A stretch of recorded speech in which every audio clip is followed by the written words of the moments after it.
LG전자가 6년 연속 적자를 기록하고 있는 스마트폰 사업 철수를 검토하고 있습니다. 취재기자 연결해서 좀 더 자세한 내용 들어보겠습니다. 이지은 기자. 네, 경제부입니다. LG전자가 스마트폰 사업을 접을 수도 있다. 이 소식 먼저 어떻게 나온 겁니까? 네, LG전자는 어제 오후 모든 가능성을 열어두고 모바일 사업 운영 방향을 면밀하게 검토하고 있다는 입장을 발표했습니다. 또 경쟁력을 냉정하게 판단해 최선의 선택을 해야 할 시점이라고도 설명했습니다. LG 측은 증권가와 업계에서 매각설 등이 계속 나오자 이러한 공식 입장을 냈는데요. 또 권봉석 사장은 어제 직접 직원들에게 이메일을 보내 모바일 사업 방향이 어떻게 정해지더라도 고용은 유지되니 불안해할 필요는 없다고 말했습니다. 이처럼 CEO가 직접 나섰다는 점에서 최종 결정이 멀지 않았다는 분석이 나옵니다.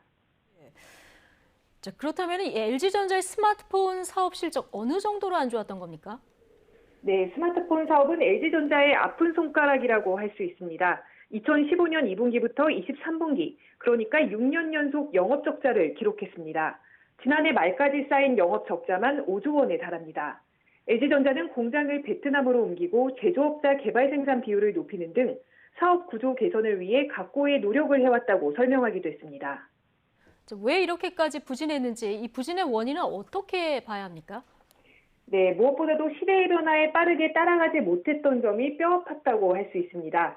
2000년대 중반에 인기를 끌었던 초콜릿폰과 프라다폰 기억하는 분들 있으실 텐데요.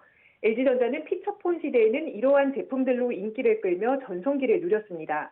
하지만 스마트폰으로 흐름이 바뀐 뒤 뒤늦게 시장에 뛰어들었고 모듈형 스마트폰 등 여러 시도에도 불구하고 성공을 거두지 못했습니다. 프리미엄 제품 시장에서는 애플과 삼성에, 그리고 중저가 제품 시장에서는 중국 업체들에 밀렸습니다.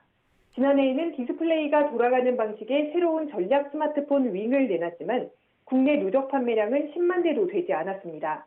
지금 LG전자의 세계 스마트폰 시장 점유율은 약 1에서 2%로 10위권에 머물고 있습니다.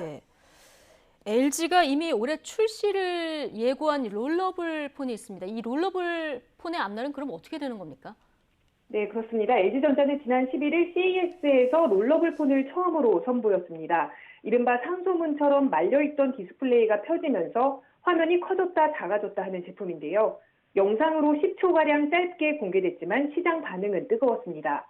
하지만 호평을 받은 지 열흘도 안 돼 스마트폰 사업을 접을 수 있다는 소식이 나오면서 롤러블 폰의 미래에 대한 우려도 나오고 있습니다.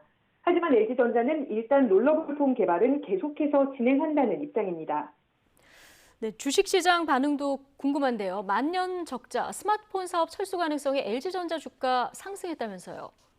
네, 적자 사업을 접을 수 있다는 소식을 시장에서는 호재로 받아들이는 분위기입니다. 어제 소식이 처음 알려진 뒤 LG전자 주가는 12% 넘게 급등했는데요. 오늘도 상승세를 이어가고 있습니다. 또 일부 증권사들은 LG전자의 목표 주가를 20만 원대까지 상향 조정하기도 했습니다. 지금까지 경제부에서 YTN 이지은입니다.